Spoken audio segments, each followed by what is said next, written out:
24-hour colds. They're wonderful. Hi, I'm Candid Frank Stanisci. This is CFL Talk. Welcome to the Spanglish World Network on Zingo TV channel 249 and 250. Please remember to download the Zingo TV app at the respective app stores for iOS and Android devices. While you download, make sure you're download the app. Make sure you rate, leave a comment. Both apps are absolutely free. Zingo TV is available on Google, Chromecast, Amazon Fire TV sticks, Roku sticks, and also on all smart TVs 2016 forward. Now, joining me as usual, of course, is David Morassutti of Sportsnet, a writer on their webpage. And I guess you call it your webpage or web channel? Webpage. Yeah. I want to make sure us old folks don't know the terminology real well. Well, I got to say this is very interesting. You know, all year, well, not all year, for a lot of the year, like about once Calgary started going in the, it seemed like they weren't headed in the right direction. I was promoting the idea that Mark Killam could be their head coach. And all Dickinson had to do was get out of the way, move upstairs or something. Well, that never happened. Mark Gillam was released, and so were a lot of other, members of the Calgary coaching staff. And he turned up in Edmonton. Now, we talked about him turning up in Edmonton. He's a special teams coordinator, but he's done other things as well. He has a long history of coaching.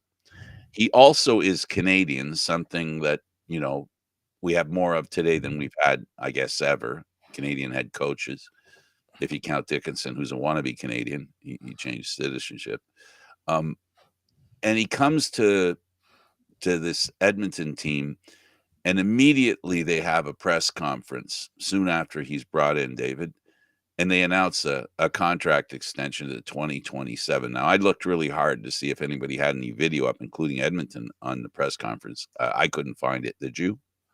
I didn't see anything unless it was on the website, but no, I didn't see anything. I looked on the CFL Elks page. Usually they're pretty good on theirs, and it wasn't there. There was an announcement that there would be a press conference, and that press conference was today. It was called for this morning. It's middle afternoon, late afternoon, and there's nothing out from the press conference. How important is that it isn't out? I mean, is it just another time that we say, well, the CFL sometimes doesn't handle media very well, but we haven't really talked about any specific team. I speak about Edmonton, and I speak in that manner about Edmonton because this is a team that needs to get good news out there. Yeah, I mean, look, they posted the press conference when Mark Killam was introduced. So my guess is like maybe because Trey Ford was already there, maybe they just didn't feel like it was worth doing it. But personally, I think where they went wrong here is that they people crave this stuff. It's not that hard to get a camera set up and put it and make it live. But I guess there's a lot of things behind it, right, that go into it. So maybe they just felt it wasn't something that they wanted to live stream or anything like that, or even I don't know when exactly the press conference happened. So maybe it's just they said it was called for this morning.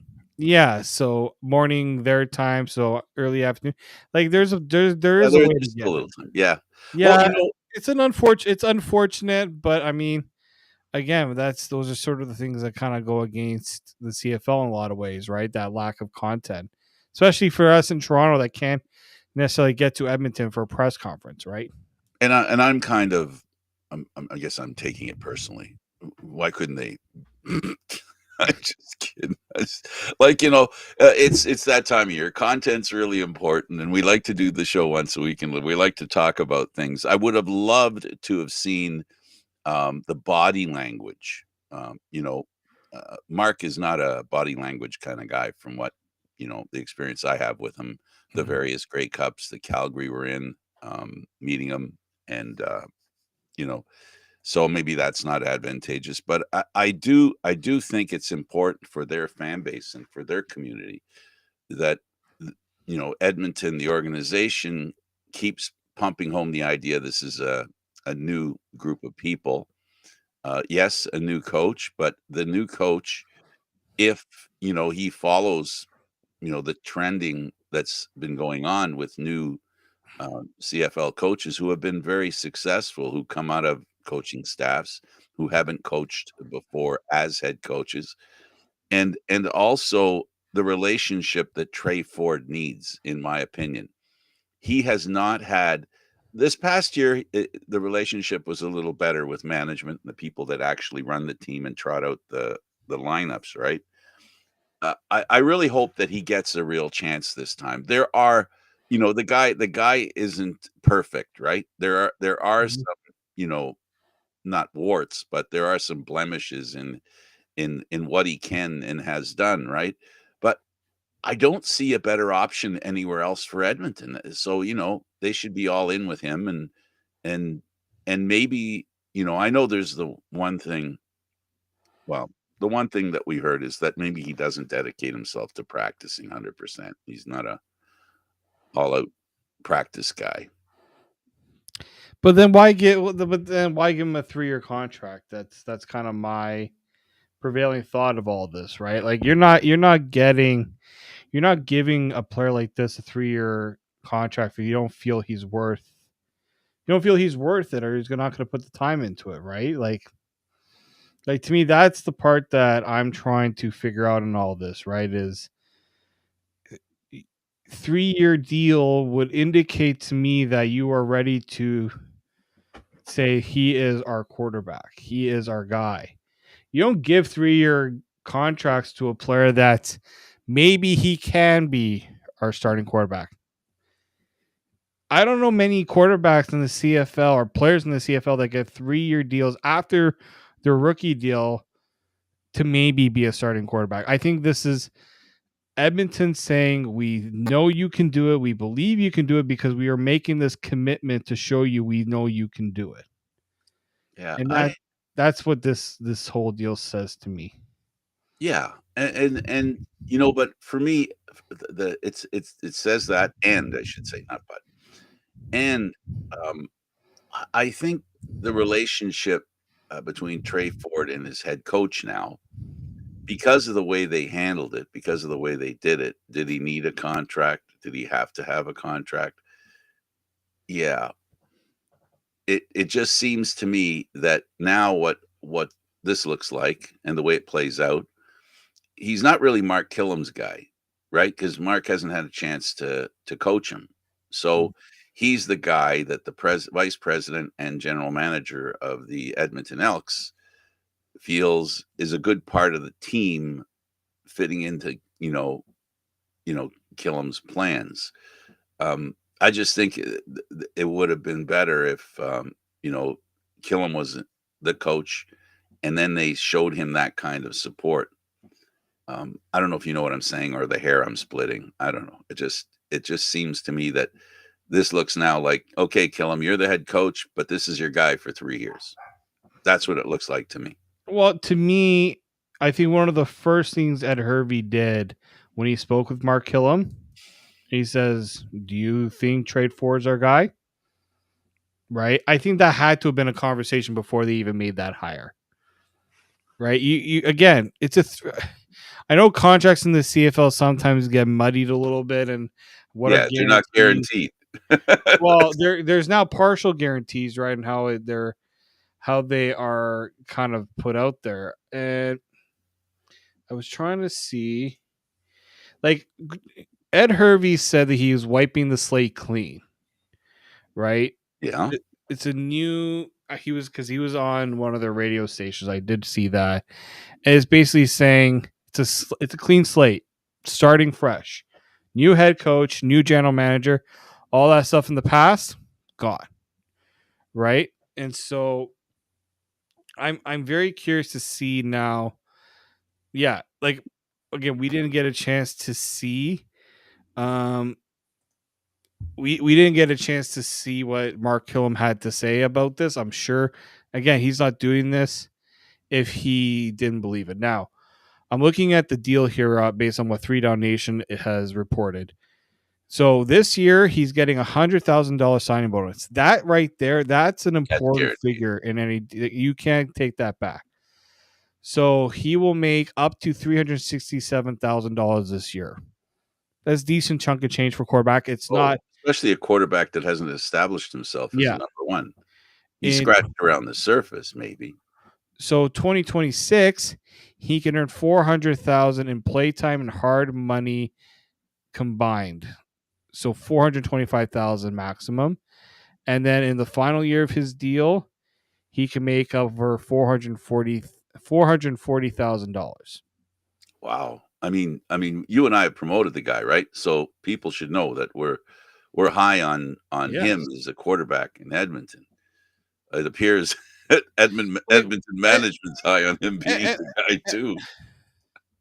And look, I think the thing here is that this team needed to solidify that before they did anything else. They want to come and attract free agents. Free agents are going to say, "Well, who's your quarterback? Who's the guy that's going to be throwing me a receiver? Who's throwing me the football? Running back? Offensive lineman? Anything? Right? They need to know who the quarterback." So, and look, with the way that the landscape is moving, they kind of needed to do this to tell the rest of the league, this is our guy.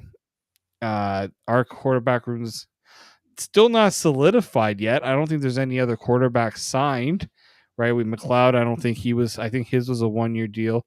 So I'm very curious to see. It sounds like this is his job. Yeah, and it sounds like they don't have much money left over for a guy like McLeod. And I don't think they'd want to pay him McLeod. Like, go get a backup. They need a backup. Now, does that make them? I don't know if it'll work out, but does that make them a player for Nick Arbuckle? Right? A guy who knows he's not going to start, but can be ready to go if needed. Yes, you bring up Arbuckle. The question is, how much is he willing to take to continue playing, right? That's the question. We don't know. I don't know. I don't know if you know. Is Arbuckle, is he expecting a certain level of salary? And if that level of salary doesn't work well on a team because of the salary already being paid by the quarterback to the other quarterback, that might cause things to be a little iffy. My question is, in my opinion, is now this press conference. So one thing that it has, there is an attempt by upper management with Edmonton is to stabilize the quarterbacking position. If there's been nothing, if there's been nothing worse, I don't think there's been anything worse with Edmonton than their lack of quarterback stability over the last 4 or 5 years. And I think this is Hervey's attempt to send the message, to tack on what you said about bringing players in, to say, we are stable at quarterback. We have a plan. There is no, we'll see what Trey Ford does. Let's bring McLeod in. Maybe he can be the kind of quarterback he was in Toronto to get his team to the Grey Cup.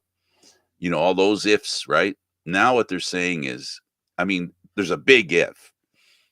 If Trey Ford can meet up, what I think is what Edmonton is selling. They're selling the idea, we've got stability now at quarterback. We're not playing this game anymore a trial and error. We've got our guy. He's it. What do you think? And people like you and I, and I'll speak for myself first, I think they'll be okay. If Trey Ford is given a real chance, I've promoted the idea of having him. I've heard you do it, but I'll let you speak on it. Is he the right guy for Edmonton? I think you said something like he's the best guy for Edmonton, right? And so I agree with you. So I agree. Who else is there? McLeod? No. Cody Fajardo? I don't think so. I'm not taking Cody Fajardo over Harris. Trey Ford. Just re-upped with Trevor Harris is back with Saskatchewan. You missed out. If you really, really, really wanted a quarterback, Vernon Adams would have been the guy, but he's gone. He's right. So to me, he Trey Ford was the best option. And frankly, you look at the quarterbacks in the West: Zach Collaros, Vernon Adams, Nathan Rourke, Trevor Harris, um, And and now yeah, Trey Ford. right. That is a tough division. They couldn't go with a maybe option. They had to go with a guy they believe can compete. Right now, it's up to them now to build around it. Right, and I think that's what this new regime is going to have to do, and they have to do it in a way that's going to help a team like that's doing a whole new slate, right? Clean slate. That Absolutely. takes time, but it's also how much time does this group have, right? How quick, how patient are they willing to be as well? Absolutely. All right. So yeah, let's see what Edmonton does.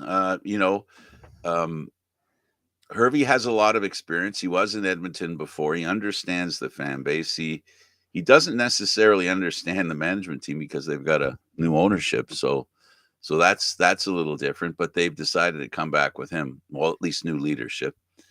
So let's talk about Harris and him coming back with the Riders. There wasn't really. I didn't hear, yeah, I'm coming back. Everything, in the team saying, yeah, he's coming back.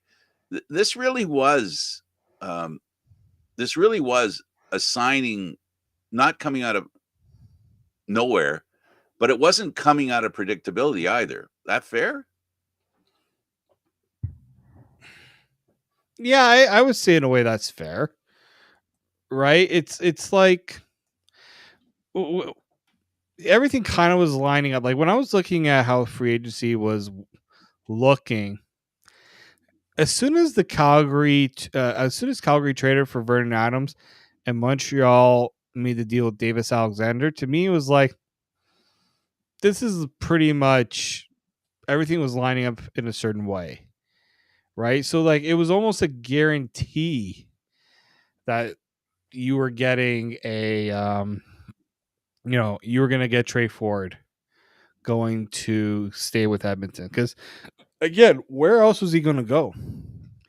And maybe in a way that was Edmonton's leverage to get the 3-year deal and to get him at maybe less money than maybe I don't know if he felt I don't know. We don't know how much he was looking for, but you get 3 years over $1 million if everything all you hit all your incentives and stuff. It's kind of hard to pass up if you're a quarterback. Yeah, no, it definitely is. And from Harris's perspective, he's on a team that came very close to making it to the Grey Cup. I mean, the game that they lost to Winnipeg was terrible. It was a terrible loss, one that I don't think really exemplified the ability of the Riders. I think the Riders clearly underperformed in that game in the West Final. They underperformed in that game, and I believe the underperformance wasn't due to Trevor Harris, not really. So from Harris's perspective, I'd want to come back to Saskatchewan because if he is like many athletes who play sports wants a championship, um, you know, Winnipeg is not saying goodbye to Collaros, far as we know, right? Mm-hmm. And if he wants to stay in the West, because in the East they're pretty set as well, like quarterback. That's that. With what happened in Montreal, that kind of solidified that. So yeah, Harris. This is a good opportunity for him in signing.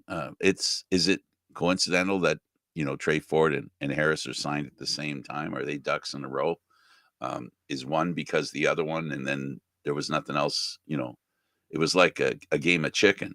Those were the two teams that needed a quarterback, and now they both agreed at the same time who their guy is. Mm-hmm. Right. And it's also two teams in Edmonton and Montreal that are going younger. They're making a point to say we're trying something. I mean, Trey Ford's already been there, right? But in a way, it's almost like we went the route with the veteran guy. We're done with it. Now we're going with the younger option too. Absolutely. Absolutely. Well, it's good news for, Trevor Harris, and, it's good news for the Saskatchewan Roughriders as well. Uh, you know, Experienced quarterbacks who can really play well because he does play well. It's funny, a quarterback success, isn't sacks, and I don't mean the absence of them. I mean, a defender is interceptions, sacks. There's lots of ways that a player other than a quarterback can be defined as being successful. I don't think there's a position in the Canadian Football League more than the quarterback that says if you don't win the Grey Cup, you're not successful. And this is what Harris is chasing, and then Fajardo last year discovered Arbuckle as well. You look at those two last quarterbacks that won Grey Cups, David, those guys didn't have the reputation of being great quarterbacks. Fajardo left the team because that team was frustrated that their team couldn't go anywhere with him at quarterback. Montreal took him in and went all the way. So, it's amazing. All I'm saying is it can flip on a dime. The definition of a successful quarterback relies so heavily on winning the championship. It does. I mean, for a lot of players, winning a title means everything. They can have all the personal stats. I mean, they also looking to get a little money, right, to make sure that their families are taken care of. But in the end, they all want to win a title. They all want to win a Grey Cup. Unfortunately, there's only one Grey Cup, To go right, around. to go around. So it's tough. But and, and to me, like you look at Trevor Harris, that's the one thing he's missing. He's Absolutely. missing that Grey Cup. Um, Fajardo, yeah, he needed to prove it. I think a little more than Trevor Harris because Trevor Harris has been a number one for so long and Yeah. and all those things. And I do think that when you look at how the landscape of like the CFL has been the last few years, right? You know, we had a Toronto team that won with a player that many thought could never win a title in the club, Ethel Thompson. He finally got over it, right? He finally climbed the mountain. You have then a Toronto team that figured people thought, they can't win it with Nick Arbuckle. They only win with the Nick Arbuckle. So you look at the quarterbacks that have won titles recently, and it's like even the top guys have had a hard time. Bo Levi Mitchell took him some time to get his first Grey Cup. Well, he did get his first in 2014, technically, but to get that other one right after he was one of the better quarterbacks for so long. And then you look at, I mean, who else can we bring into the conversation here, right? When you look at, Well, you can talk about Kelly. I mean, he didn't. I mean, Chad Kelly he's eventually going to get there, right? He was paid like a quarterback that could go and win a Grey Cup. Now, with the way that team was playing, with the way things were going, probably was a good chance that they could have won with Chad Kelly at quarterback, right? But he has to be the one to do it. And I think that's going to be the big one for him, right? He's going to Well, want to he be the won the one. one where he came in relief, Yeah, right? I think like Which going start to finish. yeah. Probably. What the thing about McLeod Bethel Thompson is he didn't finish, right? He didn't finish the game. Mm-hmm. So there's that cloud of doubt or Right. lack of actually it's not the same as being on the sideline and the team winning a Grey Cup. It's nothing like that. He started the game. He put the game in a place where a guy could come in, make a couple of really good plays, and win the game. So McLeod Bethel Thompson deserves all the credit in the world for putting, Kelly in a position where he could win a game. Just being you know, and I said back then, and I'll say it forever. The circumstances, isn't it funny, David? The last two Grey Cups the Argonauts won, right? The circumstances led to the victory. Mm-hmm. More than it wasn't just a simple they played better than the other team and won, right? I Mhm. mean, even though I think we all agree, and when we spoke to Smith that did the play-by-play, would the Argos have won, if Caleros didn't split his finger? I can say, and we heard Smith say they would have won anyway. But it's still only conjecture. It's not fact, right? So, and the first one they won, their young guy came in and I think befuddled the Winnipeg defense and won the game.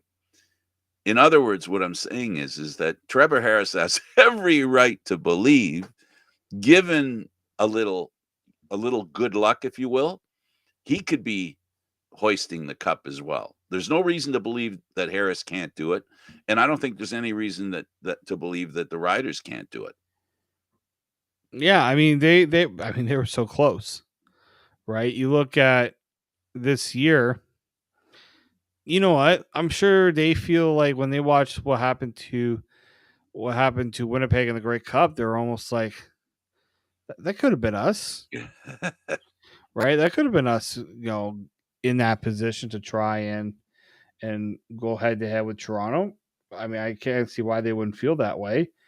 But I think again the gap. I know Winnipeg has gone there the last 5 years, but it hasn't been resounding. Like they did beat them resounding. I will say they did beat them resoundingly in the West Final, but like it was a grind for them. Winnipeg didn't get. There was an opportunity for a team to get there.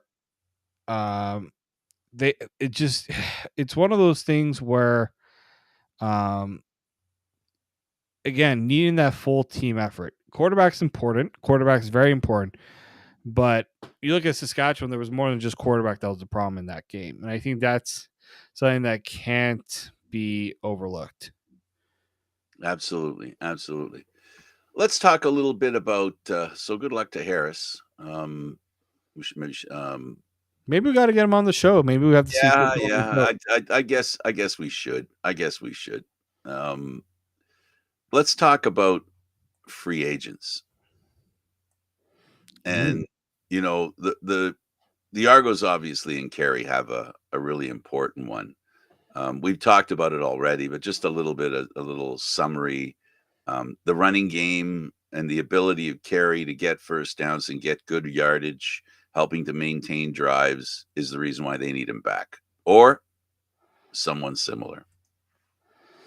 Well, that's it, right? Do you feel you have anyone do you feel like you have anybody internal that can take his role?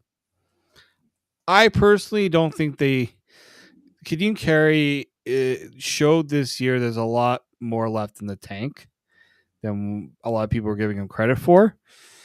But the other question you have to ask yourself is how much are you willing to pay when you consider everything else Toronto has to do, And right? compete with the opposing teams that will come calling to Kadeem. Well, exactly, right? Teams are gonna say, well, we also would like to have a starting running back like Kadeem Carey, so we're willing to pay for it. This is again what Toronto has had the issue with ever since they went 16-2 last year. All these other teams like, well, we want AJ Ouellette, so that's why Saskatchewan paid up big time for him. Oh, maybe now they're It's going a to see two-edged Kadeem Carey sword. the same way. It's a two-edged sword, David. Like you sign a guy off a team for a lot more money than that team's willing to pay. You're taking on a bigger contract, and you don't have a lot of room for lot of bigger contracts on because of the cap. So it's a two-edged sword. And by two-edged as well, being in the Argo position or being in the team that has the player that everybody wants. They got to be careful they don't overpay the guy either. So you see, it's not about just keeping the guy; it's about keeping an eye on the cap. Well, that's it, right? Like it's the cap, but it's also there's a lot of other things this team has to consider.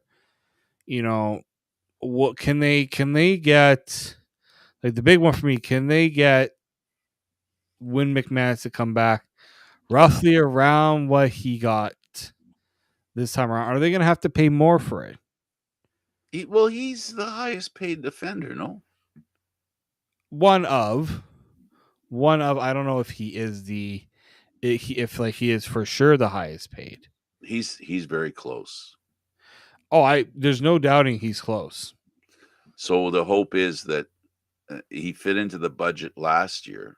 Can they throw some salt and pepper on his contract, make it a little more spicy? I guess is the question, right? And do they have the room in the cap to do it? Yeah. Or there's another side to this, and for me, David, he fits into this category almost perfectly. The last time the Argos won the Grey Cup, he was injured. He didn't get a chance to play in the big game, which made this year that much more important, I think, to him to win this game. And now then the question comes, how much does he want to be a part of bringing, the band back, keep the band together again for next year? That's really going to be the question. It's the question that the Argos in management has to ask themselves every time they think about signing somebody. How much of this team do we want to keep together, and what are we giving up if we try to keep them all together? Is it possible? And then, there are so many different positions, there are so many different roles in football that you could drop in one area but pick up in another area in a way that overcomes that drop.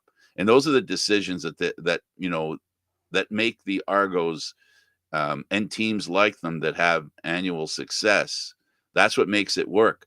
It's not about keeping the guys together. It's knowing which guys, okay, he's going to go. They let go, and people they bring in. Well, Kadeem Carey is one of the great luck that they had last year, that he basically fell on their lap. Is there another opportunity with a replacement for Whitten McManus to fall on their lap, David? I think it's a little harder with a defensive player, because their play isn't as cut and dried as a running back. Do you know what I'm saying? Like you can see a good running back a lot easier than you can. And I'm not just talking about the fans. I'm talking about the nuanced, you know, uh, defensive player and what he brings. He brings a lot to the team. Well, I think like a player like Win, a good linebacker, one that it's not just what he does on the field. We have to remember there's a lot he does off the field that doesn't get recognized. And I think that's why, you know, he is so coveted.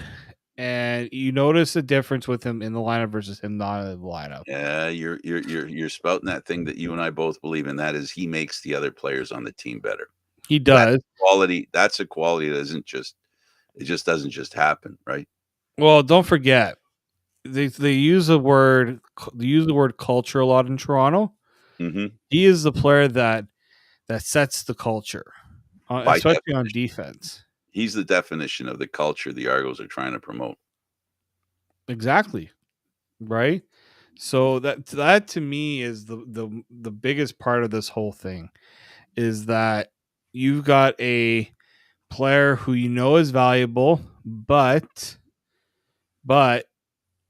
how valuable? I think they are going to make a good offer to him. I don't. If he leaves, I personally don't think it's going to be because the Toronto shortchanged them. Maybe they're going to ask him to try to take a bit less, but I don't think they're going to go, well, we think you need to take a pay cut to stay here. Well, I don't think so. on the flip side, David, for him to leave Toronto, somebody's going to have to offer him. They're going to have to blow his socks off. Yeah. Right? That's what I think, because he really does like winning. He likes being a part of winning, and the culture that you're defining here with the Argos it's a culture that tends to create a winning situation, and leaving a winning situation is something that's real hard. Let me ask you about a couple of free agents. Um, you know, the Argos traded Sean McEwen, Yeah. and he was in Calgary. I don't think his stock fell. He's a great pass protector, and I really think that Calgary has to keep him now that they brought Adams in. I think for sure. I think that Calgary always they're always proud of their offensive linemen. Sean McCune, we know he went back not just because Calgary maybe made him a good offer, but because he went back home for family reasons, closer to home in Calgary, right? So that was another thing that, in my opinion, was I don't think I don't think it was. I think it's got a little overlooked. I remember when he left, and I spoke to Pinball about it, and I said, like, was there like, did your offer get beat? He's like, no, this was a case where he wanted to go back home. We made what we thought was a pretty generous offer, but you can't you can't beat when an offer to go back home is on the table. Absolutely. So that's something I think that can't be discounted is when you got a chance to go back home, you're gonna take it. The same could be said for Mathieu Betts in BC. That Montreal could. He's another key guy who didn't have that great a season this year in comparison to last year or the previous year anyway. So he's a guy that could end up in Montreal and Montreal with they've already got a pretty good defense. I just can't imagine what Betts would do to make that team better. It almost seems he would be redundant going there. Would be the only reason why I'd say they don't bring him in. I think for me, the only way he doesn't get there is if but the thing is, like, he decided I want to take one last crack at the NFL. Like that was a big part of his reasoning for leaving. It didn't work because he was trying to catch himself back up, get back up to speed while everyone's already at that speed. Never ever easy to do. And so I do wonder if BC decides, well, we can't afford you because we're paying Nathan Rourke a lot more money, Mm-hmm. right? And I think that's something that can't be discontinued. Yeah. Nathan Rourke is making a lot more money. And so they're going to have to get creative and looking to bring back guys that are now probably looking to make their own money somewhere else too. Another guy, Jalen Philpott, whose brother has had a lot of success in Montreal. They're twins, but they haven't had twin careers thus far. Calgary's in a bit of a, I don't know. Does Adams help keep him there, or is Jalen somebody who may turn up somewhere else and know that he can replicate for the most part the success his brother had? I don't think the difference between the two is that much. That that those are two different career paths that they've been on. Does he go somewhere else? And he's again, I'm talking Canadians here that could help Yeah. change fortunes of other teams. He's one of those players for sure. Like, you're Calgary, you definitely want him back. But you're also having to, the balance the fact that it's not easy just to bring everyone back. And look, those players are very coveted. They're very coveted, so you got to think about that as part of your strategy and how much you want to pay for a Canadian, right? You pay, like, Curly Giddens Jr. was paid a lot, and then he didn't even last his contract in Toronto before they decided we needed to go in a different direction, right? So I mean, those are things that teams are going to have to consider, right? If we give Absolutely. him the money, we believe he can be a game changer as a Canadian player. And we I don't, but you might. The other thing is, it's about who's the player behind the player they're thinking about signing. There's that. So a lot of these great players, what we've learned in the Canadian Football League with Canadian players, the discussion I'm having with you right now is that there are great Canadian players who aren't on the starting roster, who, given an opportunity, prove that they belong. And the hint of that teams know, and there's a gamble that they make For example, when Curly Gittins was sent, I mean, a lot of people knew, we knew that the Argos had the depth to do that. But did we know how much depth they had? Because this year they came back even stronger in Canadian receivers. Well, again, it's Every the team has a investment. situation. Yeah, it's the investment you put in that position, right? You can't just you can't be a team that feels like you've brought in players. It's knowing you have the confidence in them to be that type of game changer. I think that's the important thing too when it comes to, but yeah, Toronto drafted a bunch of Canadian receivers, right? Not just draft them, but draft them quite high, Mhm. right? Kevin Mittal, top 5 pick. Dejon Brissett, first overall pick. I'm pretty sure he was first overall in 2020. Um, David Unger. They went and they signed, right. They they have really made it a point to say we need that good Canadian core. And that's been such a crucial part of what has made them successful. And if you have a Canadian at one end of the lineup, it puts less pressure on the other end of the lineup. And that's why Canadians are so important. It's the counter it's the counterbalance that they create on a team to help create the balance, right? Two guys I'll put together, Adam O'Clair and Royce Mechie, two guys in defenses that play key positions or play their positions in a key way. I know a defensive back doesn't have the same cachet as a linebacker like Adam O'Clair, but this is what Canadian football players are doing. You know, O'Clair is a legitimate star linebacker, and again that balance of Canadian American or Canadian import comes into play here with that kind of guy if you can bring him in. Mm-hmm.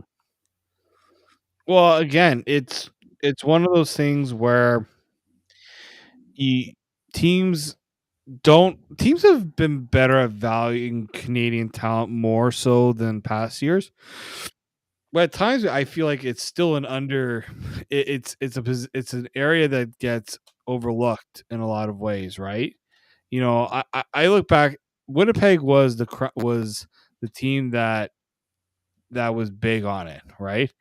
And look what happened right now. Now teams have started to copy it, not even copy it, but have understood the desire to be better in that area. And look at what Hamilton's done. They went and they took one of their guys from that front office to say, okay, that's an area like if I'm Hamilton, we've struggled drafting impactful players in the draft, right? Maybe this is an area we need to focus on. So what we're going to do, we're going to go and bring in a guy that worked in Winnipeg that can help us in that area. And I think that when you look at what Hamilton's been going through this offseason, that's the part that can't be overlooked. Right? You go and you get a new GM, you lose a GM like at Herbie. So what do? You go and you poach a team that has dominated the CFL since 2019. Yep. And then you have the players that teammates want to have back. There are not many players that can make that kind of demand other than a quarterback. And in Hamilton, David Beard is free to sign with anyone. And Bo Levi Mitchell, I'm sure, is talking to management going, no, I want this guy back because I had a real great offensive season and he's part of the reason why it was so good. Don't let him go. I want to keep him. And Mm-hmm. this is one of those guys that offensive lineman where we talk all year about teams whose offensive line has not been so successful and creates a situation where offense isn't as effective because of their inability to get a good offensive line. This guy's an anchor in an offensive line. He's going to be. There are a lot of teams that are going to want him, and there are a lot of quarterbacks out there that wouldn't mind a guy like him in front of them. That's a position that always gets like Saskatchewan has been big the last few years in trying to upgrade their offensive line. BC has done the same, right? Toronto's done it a lot. It's for him, yeah. I mean, you talk about a quarterback wanting to bring his own guy back. It was asked during the end of the East semifinal press conference to Drew Brown, will you go to management and be a bit more hands-on in how the team is built? And he kind of shied away from that. And to me, that was an opportunity for him to say, yeah, I would like to be more involved in that process, because there are players I want back and there might be players I want to have. Right. And so, yeah, I think if you're Hamilton, if you're committing to Bo Levi Mitchell, what appears they are, you need to have an offensive line that's going to help him keep him upright. Because, again, he had a rough season, but he was picking it up at the right time and showing the team that maybe there is something there, but you got to be able to build around him. They haven't been good enough at building around Bo Levi Mitchell. And they're going to have to spend a little more money on the other side of the ball as well, David. You know, the temptation to spend more money on the other side of the ball, because they've had problems at, you know, their defense is the main reason why the team wasn't as successful, because the offense was hitting on all cylinders there most of the season. Another guy I'd like to talk about is a Ford. Now, because Trey Ford has been signed, basically he was the guy to be signed, and he was. Then there's Terrell Ford in Winnipeg, who we've seen this year help. He was a big part of getting Winnipeg to the Grey Cup. Big play defensive back. He's gonna get a lot of attention. I was literally about to go there. I was about to say that if you are Hamilton, if there's a player you should go and target, it is Terrell Ford. Two reasons. One, a prominent Canadian player at an important position, defensive back. He is also a local product. Niagara Falls. You don't Not think he would maybe enjoy the ability to go home? You know, yes, for sure. He's had a lot of success in Winnipeg this year. It was a slow start. Eventually got his footing there. Went all the way to the Grey Cup. But I think if you're Hamilton, they always like to go and poach other teams' Canadian players or even defensive players. But they're going to have Now, to do it with a little more, success. They've signed a lot of contracts, but this has got to be the year where stuff starts to gel for Hamilton, because that's been their biggest problem. It isn't the talent they brought in; it's how it's gelled that's been the problem. mm. Well, I think that's it. You have to find that right chemistry. You have to have the coaching that's going to get them to there as well. Is that possible now in Hamilton? We'll see, right? But the reason why I also bring up Terrell Ford, we just talked about Hamilton. Where was Hamilton's general manager just working? Oh, sorry. Did he just work Yeah, for he was just Winnipeg? at Winnipeg, Ted Govia. What a great pickup for I have to say, for Hamilton, this is a great pickup. Yep. It's such a good pickup. You could hear well, you could hear the nervous pants in Winnipeg in replacing him. Doesn't get enough of the credit for what went on there. The same thing that actually, it's funny, it's ironic really that they brought Govia in, and they lost Burke, who basically, I think they're interchangeable when they were in the positions of assistant general manager. They're two guys that have outgrown the position, and he's ready to be a GM. And without the bad luck that Sean Burke had in his first couple of years in Ottawa, he made a lot of great moves, but they all got, well, they got piled on by injuries.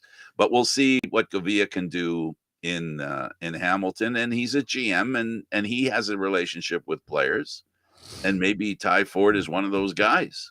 Yeah, I mean, to me, that's where I think if you're Winnipeg, you're like, oh, we might lose some guys because the Hamilton might have a budget for it, right? Mm-hmm. We'll see. You talk about, I think Hamilton's going to be a team to watch because they've been close but they haven't gotten there just yet, right? In terms of finding those, getting the right mix. And you talk about getting the right mix, and I think Ted's gonna really help Hamilton have a proper vision and what they want all three phases to look like. It's more than just defense too. I also think the special teams is another issue where they have to look at improving that as well. David, I'll say another thing.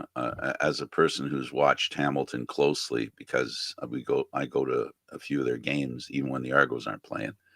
And I have to say, the biggest challenge for Hamilton this year with the signing of Govia as their GM, they are the definition of too many cooks spoil the broth. They have so many people involved in that team from a management perspective, including their president, who came from coaching and general manager. There's going to have to be, I think, for Ted Govia to have success, he's going to have to be given the power to show that he can deliver that success. One of the biggest Hamilton problems, in my opinion, is they've always had a lot of really smart people, a lot of smart people in the organization around the players and their development, their being brought in and all that stuff. I think it's time for them, for those tall foreheads they have in Hamilton, to take a back seat and let a guy have one thought and pursue that plan, his single plan, and not have to make it fit into somebody else's plan. That's, to me, from the outside, that's what I'll say about Hamilton, is they need a streamlined management situation that affords a good, solid plan that someone can attack without worrying about satisfying other plans that also feel they need to be heard. I really think that's, if they give Govia the full control of that team, it may not be this year, but I believe that he's as good as Burke was when he went to Ottawa. With a little bit of luck, Govia will have a little more success than Burke had in Ottawa. But to me, they're similar. They're very similar. Yeah, they are very similar, and I just think it's where the league is going, right? Having guys who truly understand the Canadian landscape. Hopefully, Hamilton's got it right this time, because they thought with the vision that they had with Orlando Steinauer was the right way, and it hasn't proven to be working in the way that I think they expected. So That's I'm true. curious to see if I it might be one of those things where if they don't get it going soon, I really chew under where it goes now. Well, the fan base deserves better. The owner has done everything he can, even brought in partners in ownership to help make sure that Hamilton has the ability to put together the best management team that they can. Hamilton has not, again, this is on the other side of the coin of what I said. It's not like they haven't brought enough people in that know the game of football that can help. That isn't the problem. It's not the problem they've had over the years. And I gotta say, if Hamilton straightens their act out, and it's defense, and with Govia coming from Winnipeg, I think he's seen what winning looks like for a little while. He might have an understanding of the way it should look. And I think that's an important factor in putting together a team. You have to know what it looks like. You have to know what winning looks like. Just like players, when you're playing on a team and you make it to the Grey Cup, you got a front seat to what it takes.